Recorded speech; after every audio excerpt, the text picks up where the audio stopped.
Olá, gente, sejam bem-vindas, né, e bem-vindos ao nosso canal Frônesis. Eu me chamo Marcelo Ribeiro, sou professor da Universidade Federal do Vale do São Francisco e estamos falando aqui às margens do Rio São Francisco, mais precisamente do lado da Bahia, em Juazeiro da Bahia. Como vocês sabem, já foi várias vezes colocado, né, em outros vídeos sobre essa nossa intencionalidade, né, de, na medida do possível, desenvolvermos, né, o nosso trabalho em contextos, né, mais vinculados, relacionados aí à natureza e tal, porque a gente segue aí um propósito, né, que tem a ver com essa ideia de afirmar os espaços, né, os contextos naturais como um direito, né, e como também um dever no sentido do cuidado, né, assim, sobretudo aí para as crianças, para o desenvolvimento das crianças, para o contato, enfim, né? Bom, e aí a gente está, hoje a gente vai dar continuidade, né, à nossa, na verdade, assim, essa série de vídeos, ela, na verdade, são leituras, comentários e algumas reflexões acerca da obra Formação e Rompimento dos Laços Afetivos, do John Bowlby. E hoje a gente vai estar trabalhando o segundo capítulo do livro, intitulado Abordagem Etológica da Pesquisa sobre o Desenvolvimento Infantil. De um modo geral, o Bowlby, nesse capítulo, ele apresenta, ele introduz, né, algumas discussões acerca da importância dos estudos etológicos para a compreensão do desenvolvimento infantil, mais especificamente no que diz respeito às relações, né, das crianças com as demais pessoas, né? Lembrando que o Bowlby, ele sempre teve muito interessado, né, na formação, obviamente, né, no que inclusive dá título, né, a essa obra.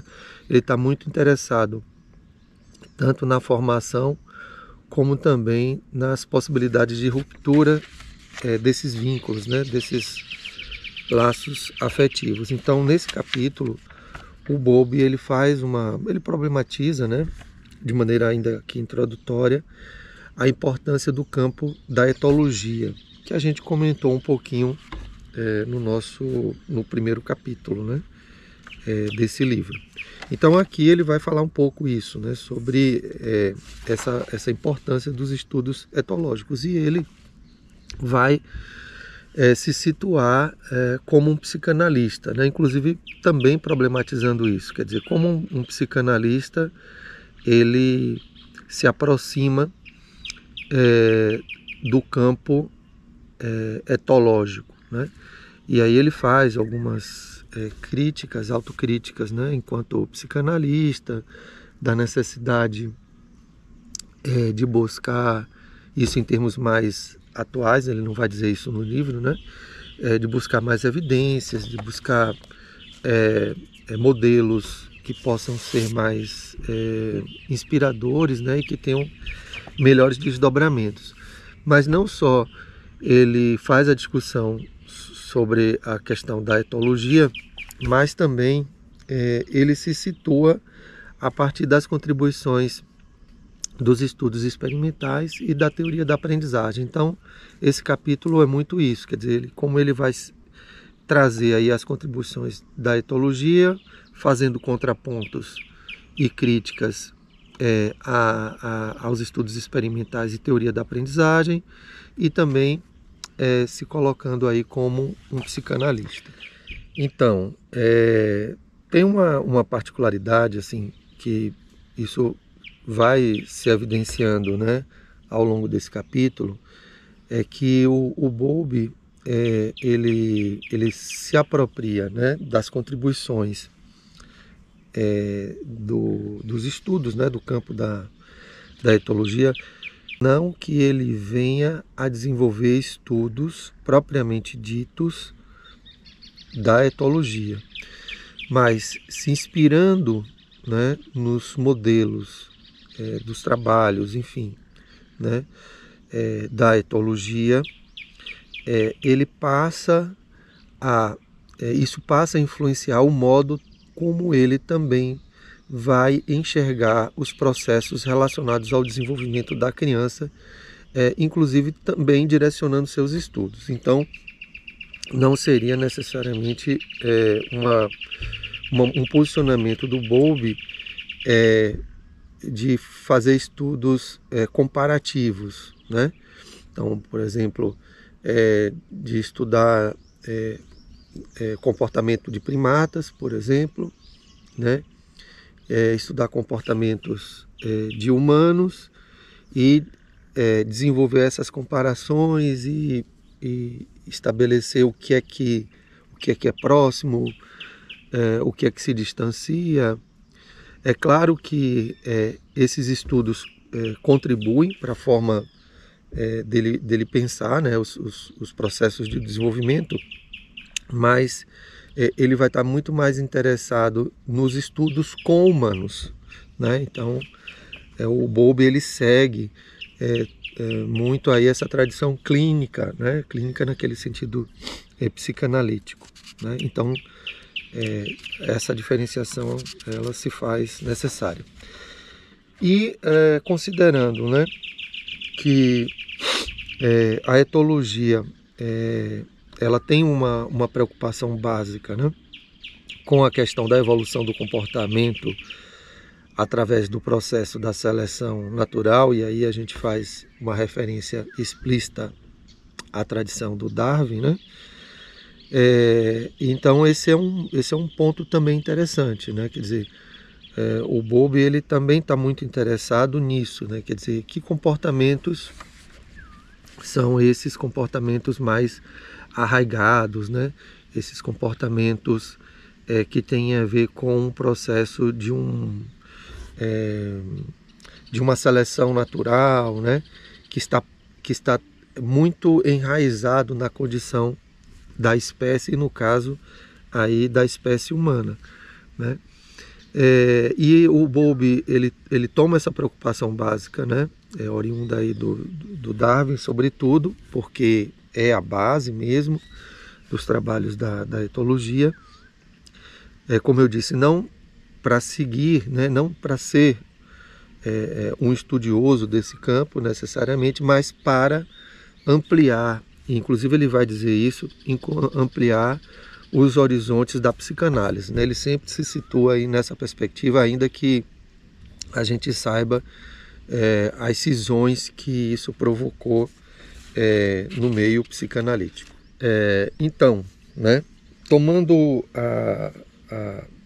a palavra ethos, né, a palavra grega ethos, né, que significa a natureza da coisa, né, o lugar, né, de onde viemos, ou o lugar que habitamos, né, principalmente compreendendo isso, né, essa ideia de ethos, né, essa natureza das coisas, né, que vamos dizer assim, é uma fundamentação, né, dos estudos da etologia. E aqui o Bowlby ele faz uma referência particular, né, aos estudos do Konrad Lorenz e o Nico Tinbergen. E aí,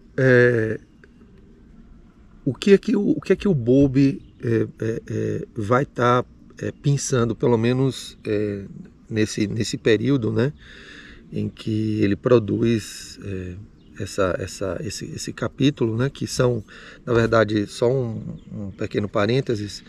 Esse livro ele é fruto de um compilado assim, de momentos relativamente diferentes, né, onde o Bowlby normalmente ele é convidado para um evento, para uma conferência, e ele prepara aquela conferência ou aquela palestra, enfim, e mais adiante então ele reelabora e escreve de uma forma mais sistematizada. E esse livro é uma reunião, né, um conjunto, em sua maioria, de obras, de trabalhos dessa natureza, né, que ele apresentou em algum evento, posteriormente reorganiza o escrito e mais adiante ele reúne nessa obra. Então, pelo menos nesse período, né, o que é que o Bowlby ele estava interessado em relação aos estudos da etologia, né, pensando a partir daquela fundamentação darwiniana, mas também buscando compreender esse lugar das coisas, né, esse ethos, né? Basicamente, o Bowlby ele está interessado naquilo que no campo da etologia se estudava ou se estuda, que são chamados estímulos de sinal, certo? Que seriam as identificações desses estímulos de sinal, que seriam padrões de comportamento específico das espécies, e aí peixes, aves e tal, que vão desencadear, né? Ou vão, vamos dizer assim, interromper esses comportamentos que estão muito diretamente relacionados à natureza da interação social, certo? E aí a gente vai ver um pouquinho sobre isso. Então são comportamentos que afetam a qualidade das interações sociais. E aí, obviamente, o Bowlby, seguindo a tradição dos estudos da etologia, e obviamente, claro, não só da etologia, como ele vem salientando desde o início desse capítulo, né, porque ele faz uma problematização também com os trabalhos, as pesquisas experimentais e a teoria da aprendizagem, mas para dar conta, né, dessa natureza da interação social, ele vai estar também atento aí a essas condições internas do organismo, né, como, por exemplo, a maturação do sistema nervoso central, o equilíbrio endócrino. Então, esses estímulos de sinal, né, eles podem desencadear, né, ou eles podem bloquear, né, essas interações sociais. Era isso que o Bowlby estava interessado nos estudos da etologia. E sobre isso, na etologia também, obviamente, não é privativo da etologia,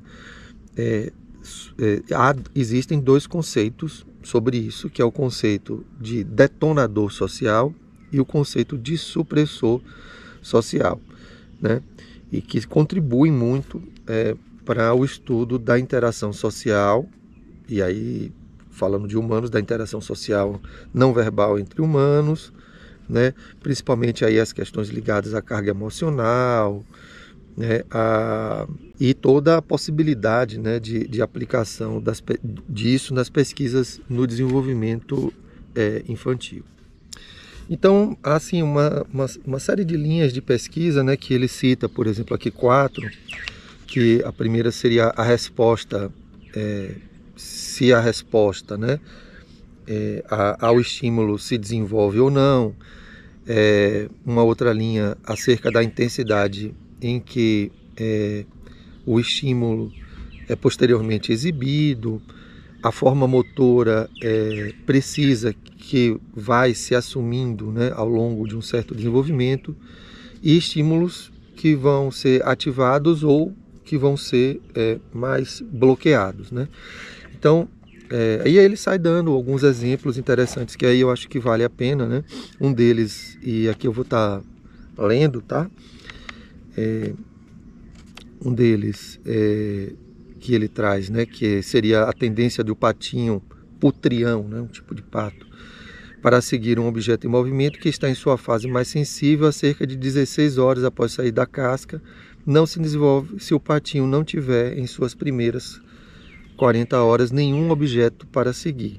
Em cada caso, faltou o período sensível para a mobilização de respostas e, portanto, a resposta esteve inteiramente ausente. Então, Então essa é uma linha de pesquisa que vai demonstrar que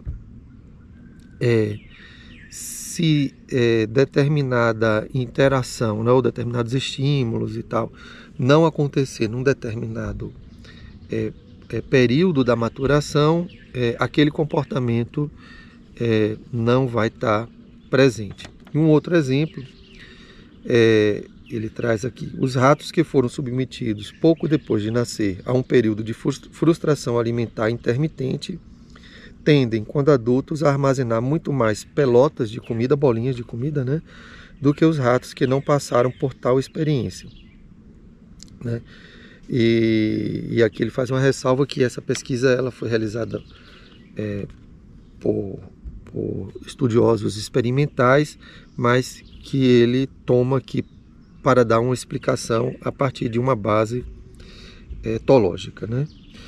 E um terceiro exemplo é o aprendizado do canto dos tentilhões, uma ave, né? E um tentilhão criado em isolamento, ele não aprende, né, com seus pares, mas ele aprende outras formas, de uma maneira diferente, né, de cantar. E aí esse trabalho vai demonstrar que o canto, no caso dessa espécie,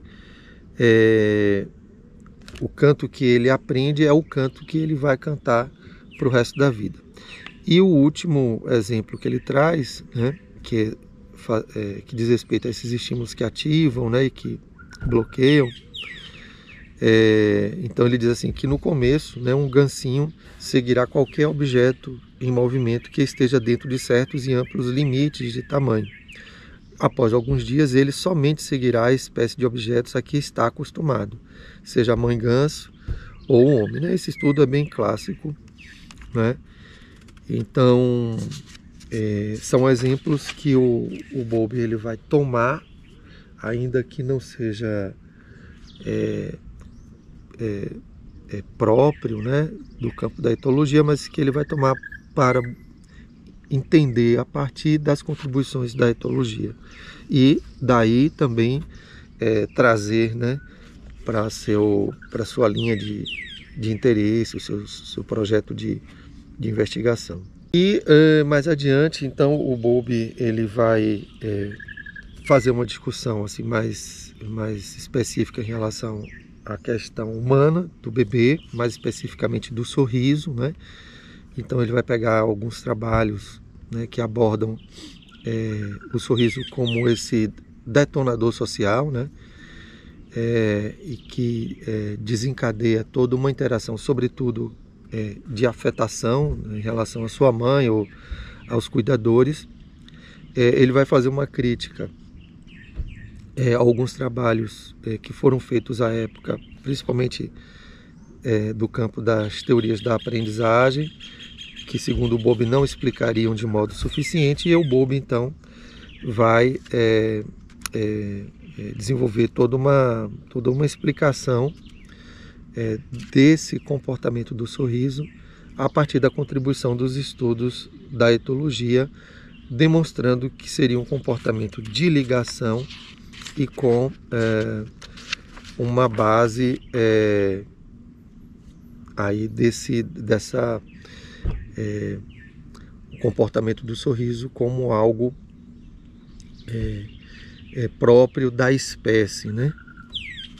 No caso não só, obviamente, da espécie humana, mas particularmente da espécie humana, e sendo algo oriundo de um processo seletivo, né? De uma evolução, de um processo seletivo.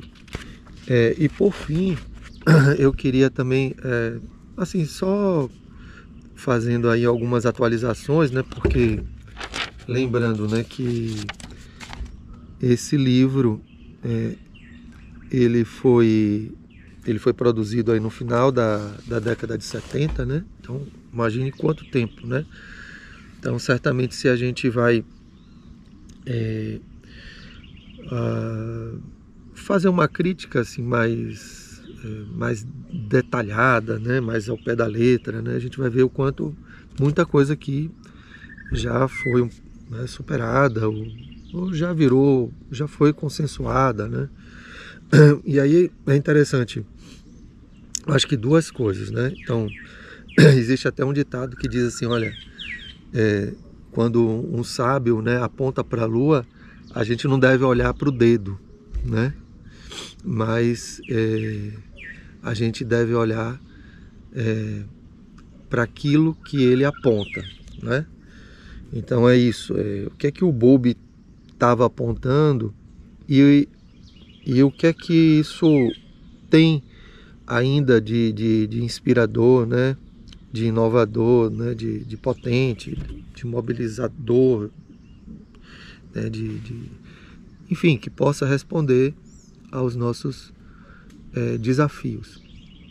Então, assim, eu acho que tem pelo menos duas coisas aí importantes. A primeira delas é uma perspectiva interdisciplinar. Você veja que o Bowlby é um psicanalista, né, que ele se abre para os estudos da etologia. A partir daí, ele repensa a própria psicanálise. O Bowlby, a despeito das cisões, né, no meio psicanalítico, mas o Bowlby nunca deixou de ser psicanalista, tá? O Bowlby, embora tenha feito críticas às contribuições, aos trabalhos, né, sobretudo da psicologia experimental e da teoria da aprendizagem, mas também ele, de forma alguma, inclusive ele deixa isso explícito nesse segundo capítulo, ele ignora, né, as contribuições, tá? Então é a partir desses diálogos críticos, né, lembrando, todo diálogo é crítico, pelo menos deveria ser. Então a partir desses diálogos o Bowlby, ele inaugura uma forma diferente, né, de pensar, de pesquisar a questão das interações, sobretudo de crianças, tá? E um outro aspecto também interessante que eu gostaria de chamar a atenção é em que medida esses trabalhos originários, né, do Bowlby se dão na nossa atualidade, ou de que modo pode nos inspirar. Então, por exemplo, nós estamos hoje vivendo alguns desafios, né, no que diz respeito às interações, à qualidade das relações sociais, né, principalmente relacionadas a adolescentes, a crianças. Então a gente tem um contexto muito impactado acerca sobre a questão das novas tecnologias digitais, né? As redes sociais digitais, o modo como essas crianças e adolescentes vão se socializando, a repercussão disso no desenvolvimento. Então, há alguns estudos que têm apontado, né, para uma certa fragilidade emocional, uma sensibilidade maior de lidar com as frustrações, né? A própria ansiedade, né? E aí você tem também algumas formas, né, mais contemporaneamente falando, algumas formas divergentes, né, de ser, né? E então isso nos faz pensar, né, até que ponto todas essas questões que nos apresentam hoje, né, que são considerados assim desafios para a educação, etc., para a saúde, né, como tudo isso pode ter relação, né, com esse campo de investigação que o Bowlby inaugurou, que é justamente essa ideia de formação e rompimento dos laços afetivos, sobretudo aí na infância. Quer dizer, qual é a qualidade desses vínculos, né, dessas relações entre humanos, né, principalmente aí nos primeiros anos de vida. Então esses laços afetivos, esses vínculos, essas relações, como é que elas estão se dando? Qual a qualidade dessas relações? São vínculos mais fortalecidos, né, que suprem as necessidades básicas do desenvolvimento, né? São vínculos mais frágeis.